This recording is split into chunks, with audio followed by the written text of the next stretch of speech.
All right, Chris, let's get right into what is happening tonight. First topic, winter workout update, Chris. News and rumors. There has been a lot of rumors circulating around the Woody Hayes Athletic Center. Looking forward, Chris, to talk to you tonight about some of those. And by all means, let us know what rumors you have heard, Buckeye fans, down in the comments section below.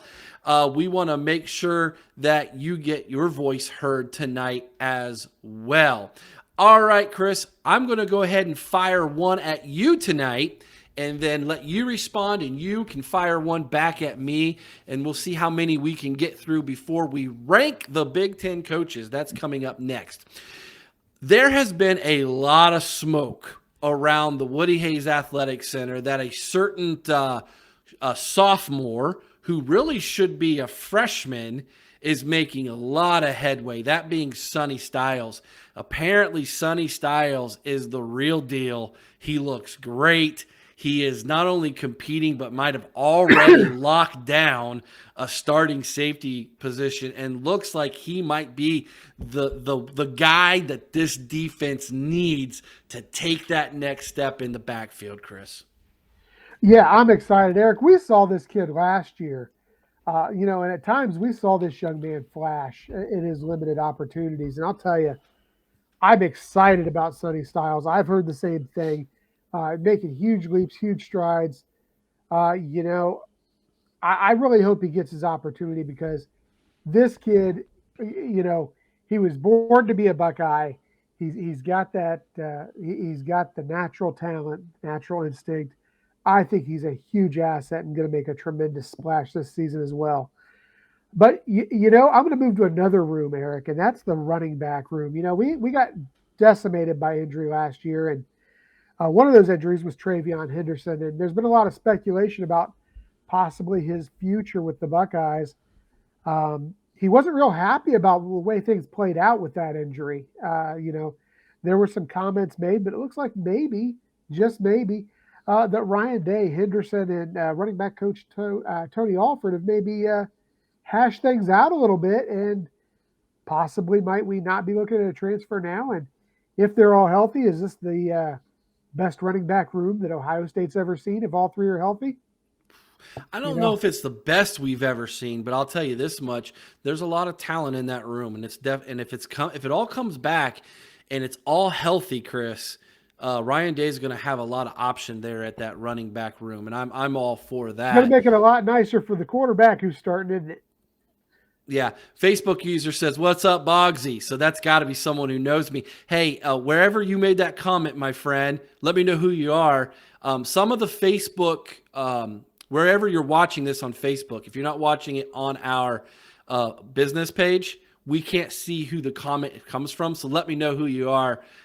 We both posted on our personal Facebook pages as well. So he says, "It's Blake. What's up, Blake?" Nice. Thank you so much, buddy. Um, so there you have it, man. There's a couple rumors. Let me give you another one, Chris. This one really surprised me when I heard this one. Caden Curry. Larry Johnson is big time on Caden Curry.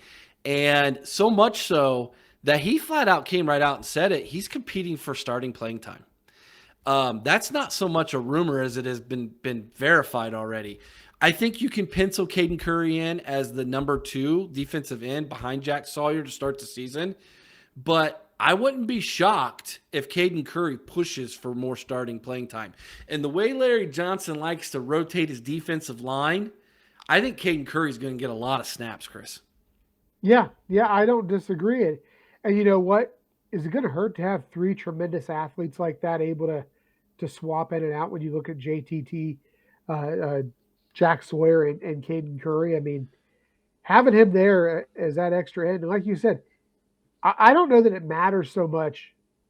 Well, it's not going to matter to the fans as much as long as they're producing, but you, you know, it's going to matter a little bit more probably to the players. But I don't think it matters who's starting as long as we're getting production. And if we get a production on all three, I think that's a tremendous benefit in what I think is going to be a much more sack happy offense this year, to be honest.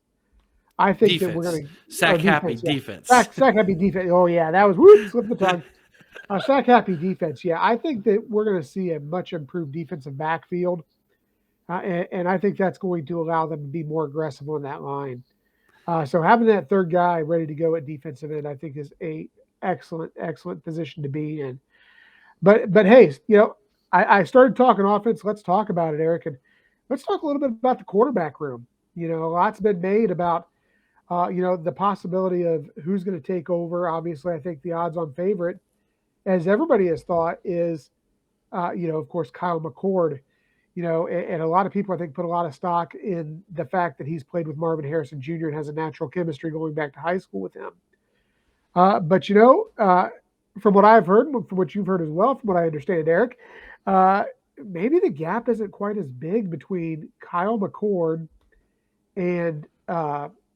Devin Brown. Yeah, and Devin Brown as what everybody makes it out to be.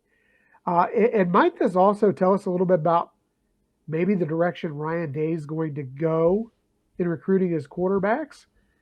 Devin Brown is when we look at Devin Brown, I think we think of him much more of a Urban Meyer style quarterback versus the Ryan Day style quarterback, I think. Because if you look at Day's quarterbacks with Haskins, yes, Justin moved around a lot. He did. But you look at Haskins, you look at Stroud, it seems Statues.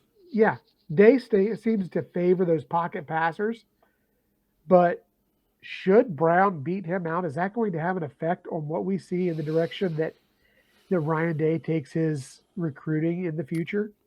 I don't know. So especially if he can emulate half the success that we saw out of Justin Fields with what Ryan had with him. Now, I don't know if McCord is if he's more like CJ Stroud or maybe a little bit more of a runner. He's not afraid to run. But the comparisons that Devin Brown is getting is Joe Burrow. Joe Burrow College, right? That if he reminds Day of Joe Burrow, do you really think Day's going to make that decision again? No, you can't make that mistake. It's hard to sit here and argue that it was a mistake that Day made. It wasn't at the time. Because you look at the season that Haskins put up. Right. It's hard to argue with those numbers. Right. But yeah, I agree with you. It's hard to make that same mistake twice. Yeah. By the way, Blake is my buddy Tom Blake, so it's so good to see you, Tom. I know you had some health trouble a little while ago. It's so good to see you here tonight, buddy. Really appreciate you joining in. Ryan Wickerham has chimed in a couple times about being friends with the defensive ends family there. Curry's. Yeah, Caden Curry. And so he said that was floating. That was being floated around already at the end of last season. Got one more for you here before we transition. Jaden Ballard is apparently he's had all the skills. He's got tremendous speed. He's got great ball skills, but the issue was learning the position, but growing into the position, whether that be maybe mentally, emotionally. But it sounds like the fact that Egbuka's not participating right now, he's healing up from a surgery. You've got same thing with Julian Fleming. Jaden Ballard is kind of taking this opportunity, and it sounds like he's running with it, and he's running right there with Harrison Jr., and that could be a scary option. I think if there's an injury or the door opens, Jaden Ballard might be ready to step in, become that solid number 3 if it's available to him, or obviously number 4. And there's a couple younger guys too that are making waves, but I've heard really good things about Jaden Ballard, which is great, Chris, because I wasn't sure if he was going to get lost in the shuffle. He's hung it out. He's stuck with the program, and it sounds like it might pay off this season. Yeah, I've heard the same thing, Eric. I think it's going to be exciting to watch the spring game this year because I don't expect to see Marvin Harrison. I don't expect to see Emeka Egbuka, obviously. Nope. I don't expect to see Julian Fleming. I think we go in there possibly looking at, Carnell Tate and Jaden Ballard, or Tate. Is that right? Carnell Tate. Yeah. Mm-hmm. Took me a second. Had a moment, senior moment, Eric. That's all right. I'm getting more of them lately. But yeah, I think we look at Tate and Jaden Ballard probably starting that game at 1 and 2. Yeah, you're going to see Kyon Grays. You're going to see Caleb Brown. You're going to see Caleb Burton, Kojo Antwi. Those were the freshmen last year. You're going to have, I think there's 2 incoming freshmen that are already on campus. The big 5 stars. I think they're going to be a part of spring ball. Obviously. Well, and I've heard that Tate is looking the part already, which is scary. They said he does not look like a freshman coming in. Right. So those are all great rumors. So any more before we go on to our next topic, my friend? That's all I got for you, Eric. All right. Those are some of the news and rumors that we're hearing from winter ball. Keep your ear to the ground because spring ball starts, I believe, in a week and a half. And that's when the news really comes fast and furious.